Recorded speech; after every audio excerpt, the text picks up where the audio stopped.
I'm Jessica, and today I'm going to be talking about a chemical demonstration I like to call money to burn. And chemist Dr. Bassam Shakashiri, here he is actually going to be showing us the demo. He's the president of the American Chemical Society and is performing this demo right here at MIT. Let's see if he has some money to burn. What I'm going to do now is going to reach in here, I'm going to take a dollar bill, and I'm going to put it in the flame just like that. Was that too fast? What we always do in science is repeat the experiment. So I take out what looks like a dollar bill, but it's not a real dollar bill. I bring it close to the flame.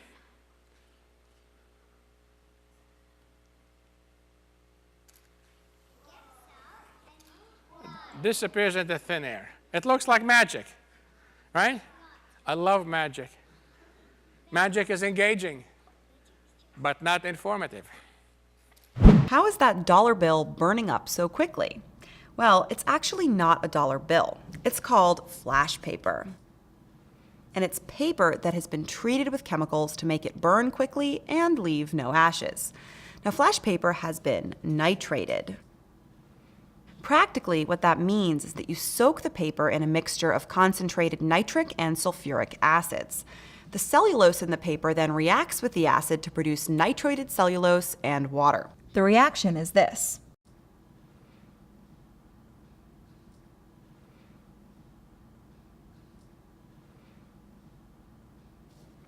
So our nitric acid here mixes with the cellulose. Now this is actually just one unit in the big polymer that is cellulose. It's got lots of little units of C6H10O5. So in this equation, I'm only writing one unit.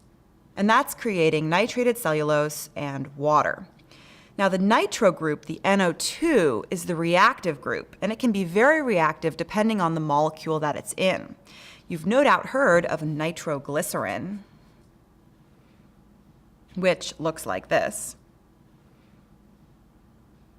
It's an explosive liquid, or TNT, which actually stands for trinitrotoluene. It looks like this. So all of these molecules have nitro groups in them. And it's the nitro, or NO2 groups, that make these molecules explosive. Now let's watch what happens when Dr. Shakashiri tries this again, but this time with a real dollar bill. I'd like someone in the audience to let me borrow from them a real $1 bill. Is there someone in the audience who would trust me with a real $1 bill? Or a $5 bill? Steve, how about a $20 bill, huh? You got a $20 bill?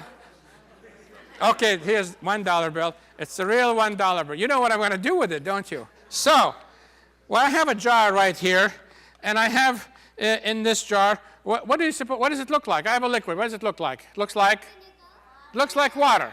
The way we describe this liquid is to say it's a clear and colorless liquid, which is what water is. Okay?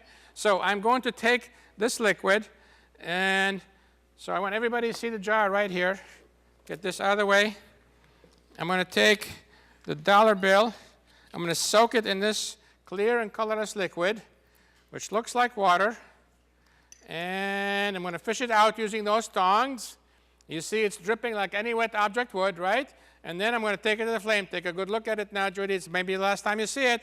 So here is the dollar bill on fire. Or is it? But you did see a flame, didn't you? So now I ask you, can this liquid be water? You know from experience that water does not burn under these conditions, right? So I will tell you what's in this jar. This clear and colorless liquid is a mixture of rubbing alcohol and water, isopropyl alcohol and water. You know also from experience that when you burn alcohol, what color flame do you see? It's kind of bluish, right? Do you remember what color flame you saw here? It was a little yellowish, right? That's because we also added a little bit of sodium chloride in there.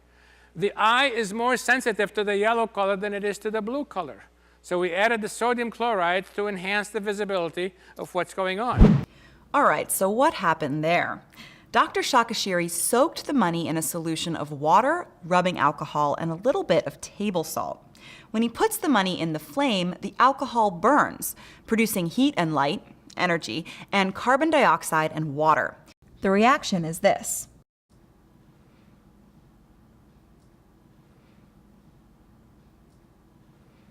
There's our alcohol reacting with oxygen, producing carbon dioxide, water, and energy. So why doesn't the bill burn? If you have a beaker of alcohol and light it on fire, it's just that very top layer of alcohol and the gas above it that burns. The rest of the alcohol in the beaker does not. So that's what's happening with our dollar bill. Let's draw a dollar bill right here. So the alcohol, ROH could be any alcohol, is evaporating off the bill, turning into a gas and burning. So those are the flames that you see. But remember that the solution is 50% water. The water is evaporating much less quickly than the alcohol, staying in the bill